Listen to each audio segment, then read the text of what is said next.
తమిళనాడు రాజకీయాల్లో ఒక చారిత్రాత్మక ఘట్టం ఆవిష్కృతమైంది. చాలా కాలంగా నిశ్శబ్దంగా పెరుగుతూ వచ్చిన ప్రజా విప్లవం అధికార పీఠాలను తలకిందులు చేసింది. ఒక కొత్త రాజకీయ పార్టీ సరికొత్త చరిత్ర లిఖించింది. కథానాయకుడి నాయకత్వంలో సామాన్యులు అసామాన్య విజయాలను సాధించారు. కాసేపట్లో ముఖ్యమంత్రి పీఠాన్ని అధిష్ఠించబోతున్నారు విజయ్. తమిళనాడు రాజకీయాల్లో దురంధరులు మట్టికరిచారు. రాజకీయ ఉద్దండులు పదవిచ్యుతులయ్యారు. ఎన్నో దశాబ్దాల చరిత్ర ఉన్న పార్టీలు పసికూన చేతిలో పరాజయం పాలయ్యాయి. అనామకులు ఎందరో అధికార పీఠాలను అధిష్ఠించారు. ఆటో వాలాలు, ట్యూషన్ మాస్టర్లు, డ్రైవర్ల పిల్లలు ఇప్పుడు సగర్వంగా తమిళనాడు అసెంబ్లీ మెట్లెక్కారు. ఇది సాధారణ గెలుపు కాదు, అసాధారణ రాజకీయ సందర్భం. ఇది కేవలం సినిమా గ్లామర్ సంపాదించి పెట్టిన అనూహ్య విజయం కాదు. అర్ధ శతాబ్దపు రాజకీయ చట్రాన్ని బద్దలు కొట్టిన ప్రజా విప్లవం. డిఎంకే, ఏఐడిఎంకే పార్టీల మధ్య నలిగిన తమిళీయుల ఆకాంక్షలకు అద్దం పట్టే ప్రజాస్వామ్య తీర్పు. మరి ఈ తీర్పు గాలి పొడగేనా, పాల పొంగేనా? విజయ్ సాధించిన విజయం క్షణభంగురమేనా, లేక ఓ సుదీర్ఘ రాజకీయ ప్రస్థానానికి తొలి అడుగా? రాజకీయ విశ్లేషకుల అభిప్రాయం ప్రకారం విజయ్ ఎదుగుదల అనేది యాదృచ్ఛికం కాదు. ఇది తమిళ సమాజంలో చాలా కాలంగా పెరుగుతున్న రాజకీయ అసంతృప్తి, ద్రవిడ పార్టీలకు ప్రత్యామ్నాయాల కోసం ప్రజలు చేస్తున్న ప్రయత్నాలతో పాటు యువతలో మారుతున్న భావజాలం అన్నీ కలగలిపి వచ్చిన ప్రజా విప్లవం అనే అభిప్రాయం వ్యక్తమవుతోంది. దాదాపు 50 సంవత్సరాలుగా తమిళనాడు రాజకీయాల్లో ఆధిపత్యం చెలాయిస్తున్న డిఎంకే, అన్నా డిఎంకేల ద్విముఖ రాజకీయాలకు ప్రజలు ప్రత్యామ్నాయం కోరుతున్నారని ఈ ఎన్నికలు స్పష్టమైన సంకేతాన్నిచ్చాయి.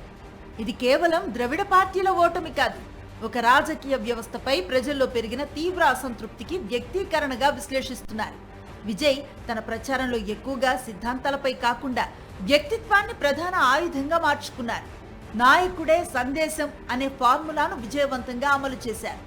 భారీ రాజకీయ సిద్ధాంతాలు, సంక్లిష్ట ప్రసంగాలు, పరిపాలన వాగ్దానాల కంటే ప్రజల భావోద్వేగాలకు దగ్గరైన ఇమేజ్ను ముందుకు తెచ్చారు. ముఖ్యంగా యువతలో ఆయనకున్న అభిమాన వర్గాన్ని రాజకీయ శక్తిగా మలచటంలో టీవీకే విజయం సాధించింది. 2021 అసెంబ్లీ ఎన్నికల తర్వాత తమిళనాడులో కొత్త ఓటర్ల సంఖ్య భారీగా పెరిగిందని అంచనా. వీరిలో 18 నుంచి 23 సంవత్సరాల మధ్య వయస్సు ఉన్నవారే ఎక్కువ.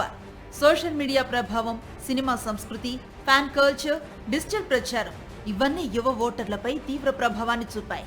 విజయ్ సినిమాల ద్వారా ఇప్పటికే ప్రజల్లో వచ్చిన గుర్తింపు రాజకీయాల్లోనూ ఆయనకు అనుకూలంగా మారింది. ప్రత్యేకంగా జెన్జీ ఓటర్ల ప్రభావం ఈ ఎన్నికల్లో స్పష్టంగా కనిపించిందని విశ్లేషకులు చెబుతున్నారు. చాలా మంది యువత ఓటింగ్ ను ఒక పండగలా తీసుకున్నారు. తమ అభిమాన హీరోను అధికారంలోకి తీసుకురావటమే లక్ష్యంగా పనిచేశారు. కేవలం తామే ఓటు వేయటం కాకుండా కుటుంబ సభ్యుల నిర్ణయాలపైన ప్రభావం చూపినట్లుగా నివేదికలు చెబుతున్నాయి.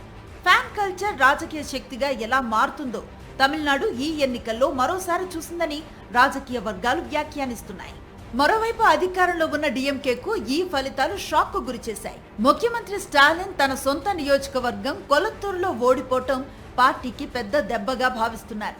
ఇది కేవలం ఓటమి మాత్రమే కాదు, పార్టీ మానసిక స్థితిని కూడా దెబ్బతీసే పరిణామమని రాజకీయ విశ్లేషకులు చెబుతున్నారు. మరోవైపు అన్నా డిఎంకే కూడా స్పష్టమైన దిశ లేకుండా రాజకీయంగా అస్తవ్యస్త పరిస్థితుల్లోనే కొనసాగుతోందని అభిప్రాయాలు వ్యక్తమవుతున్నాయి. మరి కాసేపట్లోనే తమిళనాడు సీఎంగా విజయ్ ప్రమాణ స్వీకారం చేయబోతూ ఉన్నారు. విజయ్ తో పాటు 9 మంది మంత్రులుగా ప్రమాణ స్వీకారం చేస్తారు. విజయ్ ప్రమాణ స్వీకారోత్సవానికి రాహుల్ గాంధీ హాజరు కానున్నారు.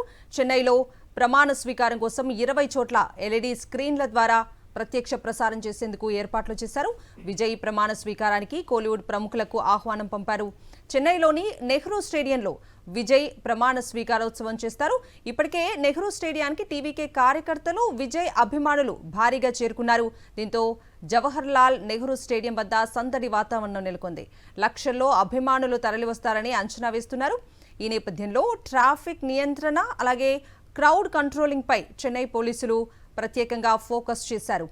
సో ఎన్నో ట్విస్ట్లు, ఎన్నో అనూహ్య పరిణామాల మధ్య ఎట్టకేలకు తమిళనాడు గవర్నర్ గ్రీన్ సిగ్నల్ ఇవ్వటంతో కాసేపట్లోనే తమిళనాడు ముఖ్యమంత్రిగా విజయ్ ప్రమాణ స్వీకారం చేయనున్నారు. 5 పార్టీల మద్దతుతో టీవీకే 120 సీట్లు కూడగట్టుకుంది. ఇవాళ ప్రమాణ స్వీకారం చేసిన తర్వాత 13న అసెంబ్లీలో బలం నిరూపించుకోవాలి. టీవీకే ముఖ్య నేతలకు పదవులు ఇవ్వటానికి విజయ్ ఇప్పటికే ఒక జాబితాను సిద్ధం చేసినట్లుగా తెలుస్తోంది.